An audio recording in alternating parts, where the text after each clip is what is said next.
hospitalière, généreuse et ouverte, qui a toujours su accueillir ceux qui viennent de l'extérieur. Mais cette hospitalité ne doit jamais être interprétée comme de la faiblesse. Chers concitoyens, je suis Ahmed Kofi Zarour. Pour ceux qui ne me connaissent pas, je suis le fils de Habib Zarour, d'origine libanaise, mais de nationalité ivoirienne, qui a passé toute sa vie à Anyama, vivant en harmonie et dans le respect avec ses frères et sœurs ivoiriens. Ma mère, Akesho Loboshi Madeleine, est quant à elle ivoirienne, fille du peuple Atié et Baoulé. C'est donc avec une double appartenance que je m'exprime. Et je suis indigné, profondément meurtri par ce que vivent aujourd'hui certains de nos compatriotes et frères africains au Liban et dans d'autres pays. Chers frères et sœurs, chers concitoyens, chères concitoyennes, à l'étranger, la situation de nos compatriotes et de nombreux autres Africains au Liban est tout aussi préoccupante. Des organisations telles que Human Rights Watch et Amnesty International rapportent régulièrement les abus auxquels sont soumis les travailleurs migrants dans le cadre du système de kafala, les privant de droits fondamentaux et les exposant aux violences et aux abus sans recours. Nos frères et sœurs subissent des violences physiques, des privations de liberté et parfois même des actes de cruauté, les laissant sans défense face à une exploitation inhumaine. Il est de notre devoir, en tant que nation, de ne pas rester silencieux face à ces traitements inacceptables. La Côte d'Ivoire a été une terre généreuse envers la communauté libanaise, lui offrant des opportunités et une terre de paix.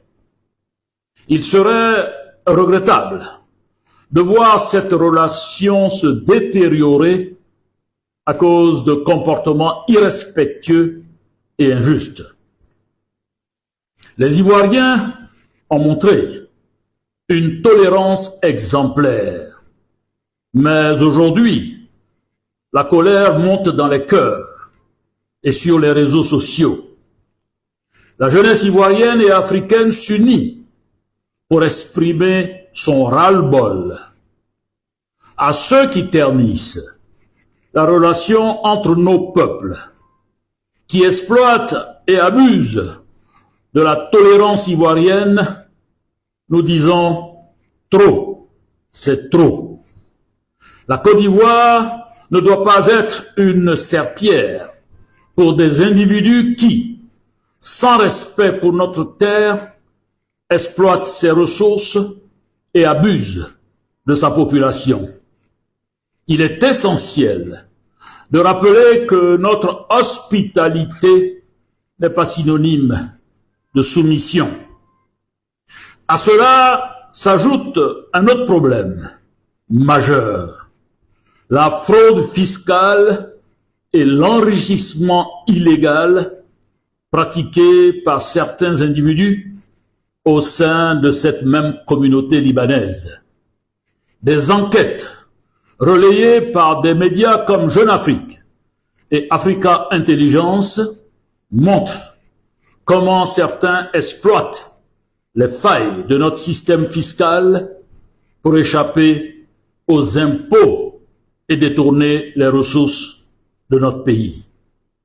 Cela est un affront à chaque Ivoirien qui contribue avec ses impôts au progrès de notre pays.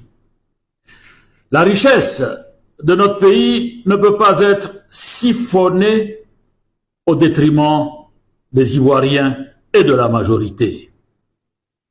Chers frères et sœurs, il est important, néanmoins, de reconnaître que de nombreux Libanais intégrés, respectant nos lois et contribuant positivement à notre société, vivent sur notre sol.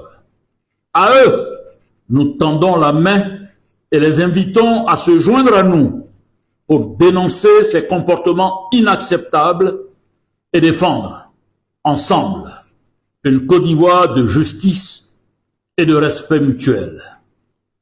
Nous appelons par la même occasion nos autorités à agir avec fermeté par des mesures diplomatiques fortes et des actions concrètes pour protéger nos compatriotes et garantir un traitement juste pour tous. Nos lois doivent être appliquées de manière rigoureuse pour que les droits des Ivoiriens soient respectés, ici comme à l'étranger. Le respect de la Côte d'Ivoire et de son peuple n'est pas négociable. Il est temps que ceux qui abusent de notre tolérance sachent que la dignité et la justice sont des valeurs fondamentales pour notre nation. Il est donc urgent qu'ensemble, nous construisons une Côte d'Ivoire et agissons pour que chaque Ivoirien soit respecté ici et ailleurs. Je vous remercie.